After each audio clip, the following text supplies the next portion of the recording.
Tonight on News 6, we're going to listen to some of the reactions of the presidential election from the University of Central Arkansas.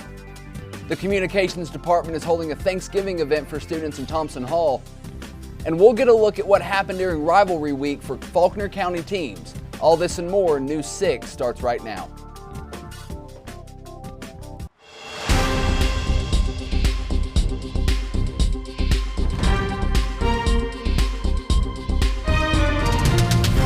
Good evening, and thank you for joining us. I'm Austin Wader. And I'm Caden Alzate.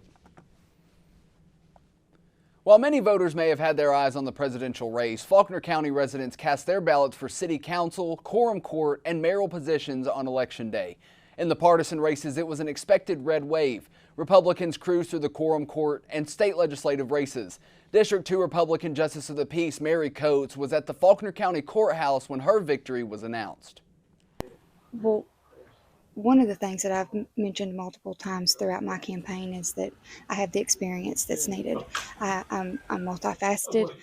I have different business experience, and especially with the detention center, with the county in general, we have to be fiscally and financially responsible.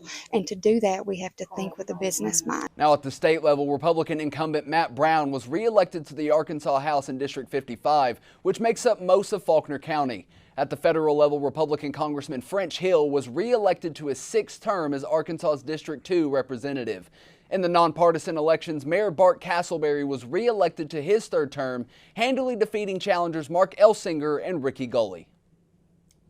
And of course, in national news, Donald Trump has reclaimed the presidency to become the 47th president of the United States after beating Vice President Kamala Harris in the 2024 election. Trump earned the 270 Electoral College votes needed to win at 4:30 Wednesday morning. The final count was 312 to Harris's 226. Trump won every swing state, including Pennsylvania, Georgia, North Carolina, Nevada, and Arizona. This will be the first time that Trump won the popular vote, too, as he collected 73 million votes to Harris's 68 million. This is also the second time in American history that a president came back to power after losing re-election, with Grover Cleveland being the first in 1893. With Trump's victory, Ohio Senator J.D. Vance will become the 50th vice president in American history.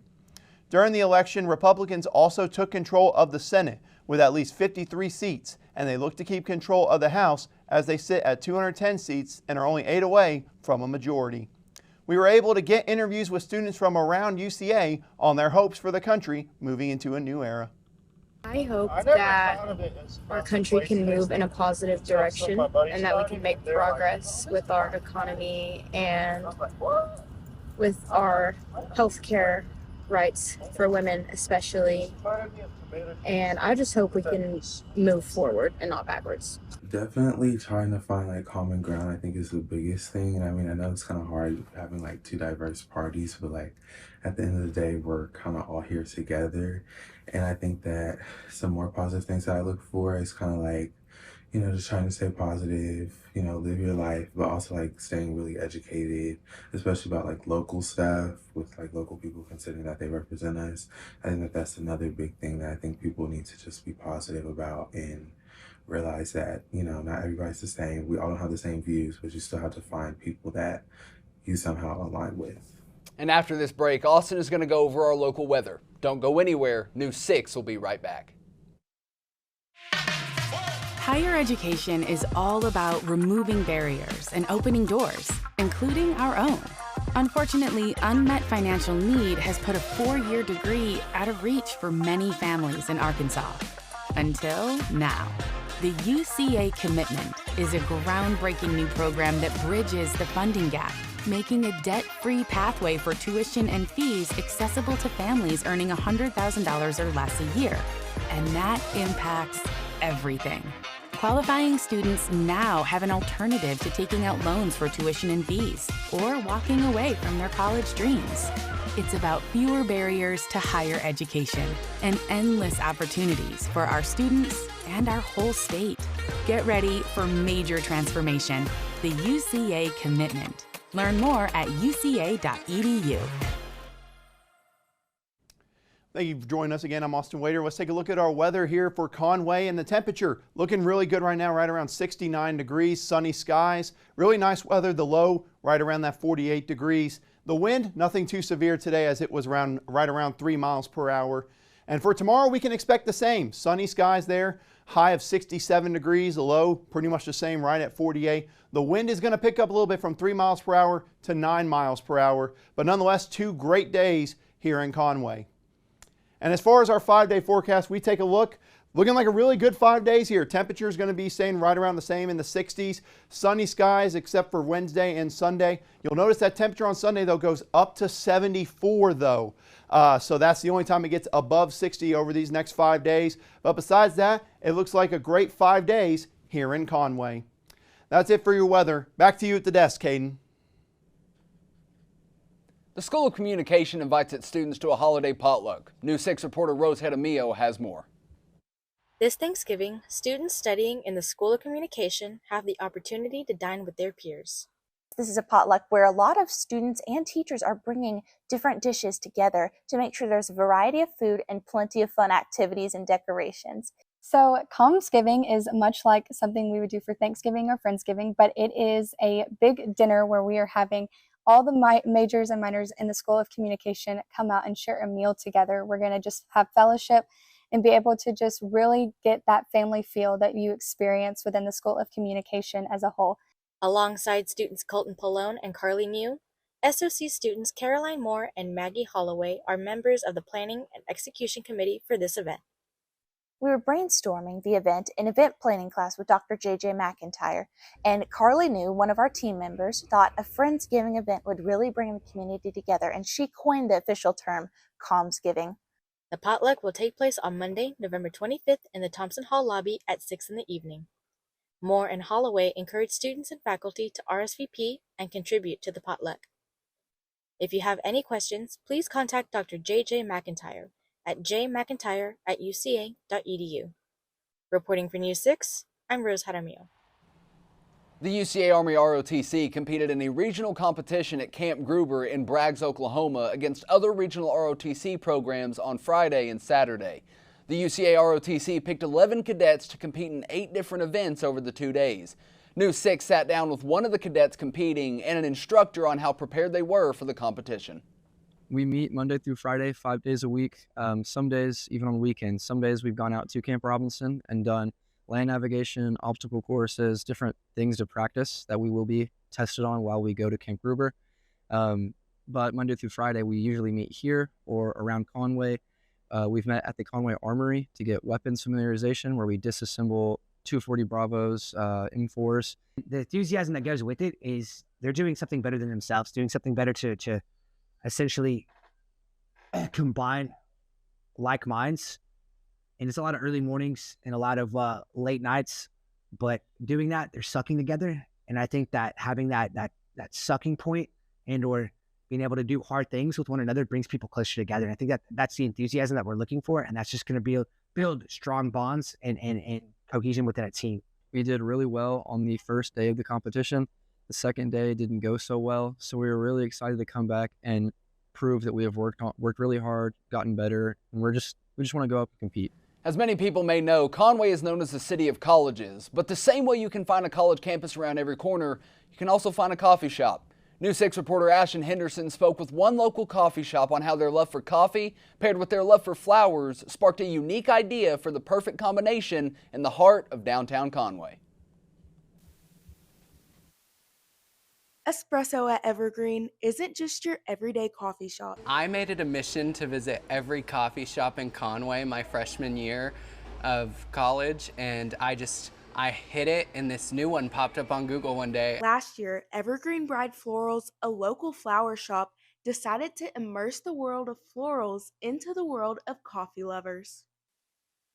Inspiration bloomed from a mother-daughter duo in their shared love of both florals and coffee. She made her own wedding bouquet and made all of her bridesmaids bouquets, and then realized that she loved it and was like, hey, let's keep doing this, and then started building a business out of it. We have an obsession with coffee, so we wanted to create a business that's a mix of coffee and florals to help bring people together. The innovative structure of the non-perishable flowers that make up the decorations are what also makes them stand out as florists. Our whole thing is kind of like timeless, because it makes them everlasting to where they don't die, which is like our big thing. Whether it's brides or coffee enthusiasts, the friendly staff thrives off of a family-based environment that builds off of genuine connections and creates a space that brings the Conway community together in all areas. There's so many problems that a lot of people are like going through that it's good to be like, hey,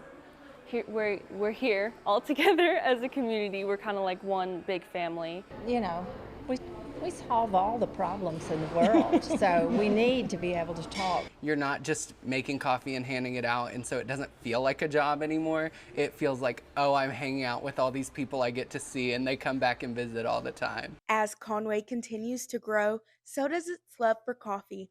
And this timeless floral bar fits right in with this coffee-loving city. We just love the Conway community, everything about it. Ashton Henderson reporting for News 6. Espresso at Evergreen is located at 1022 Oak Street in downtown Conway. And now getting into our sports, it was rivalry week across the state this past Friday, and that changed seeding going into the state playoffs. Here to tell us all about it, Austin Wader.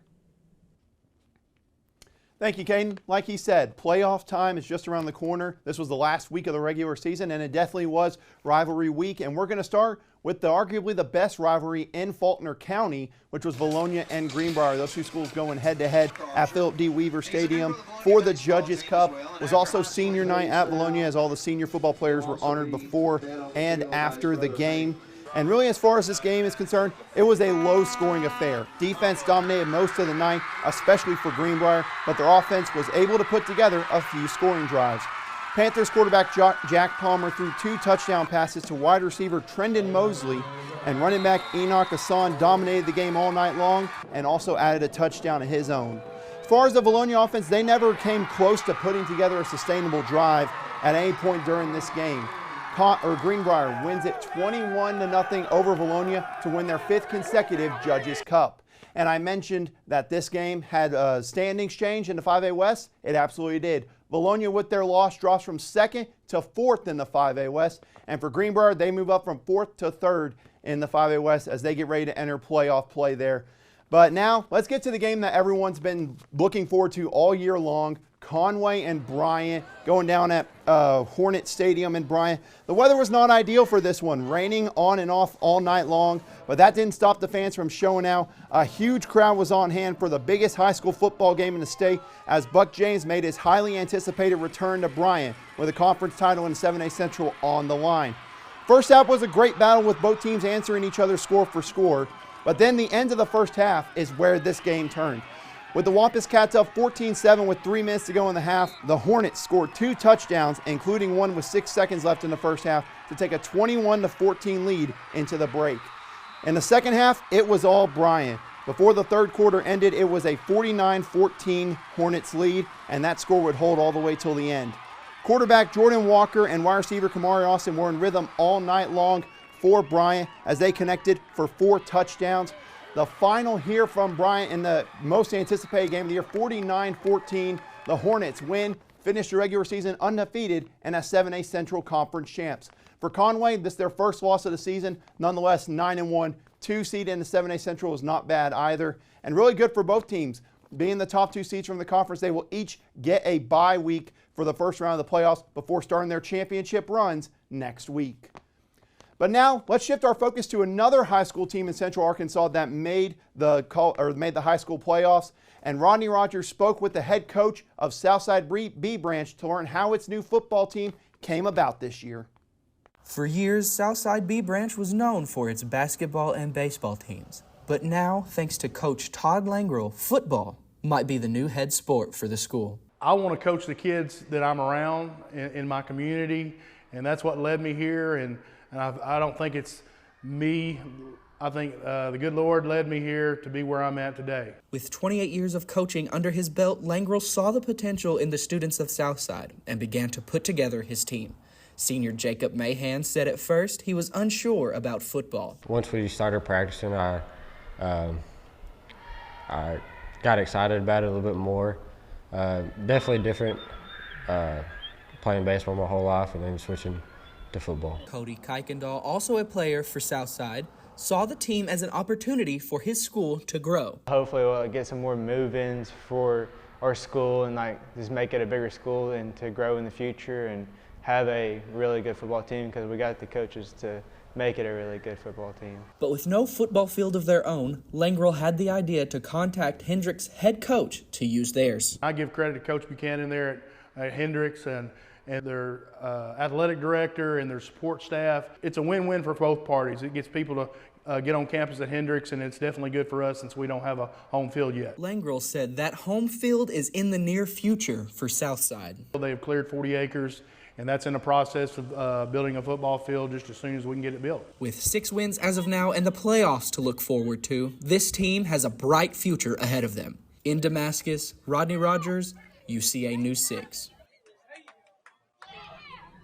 Thank you, Rodney. What a great story that was, Caden, and a big story for them making the playoffs. They ain't, their first year. Absolutely. Speaking of that for high school football, did your team happen to make it?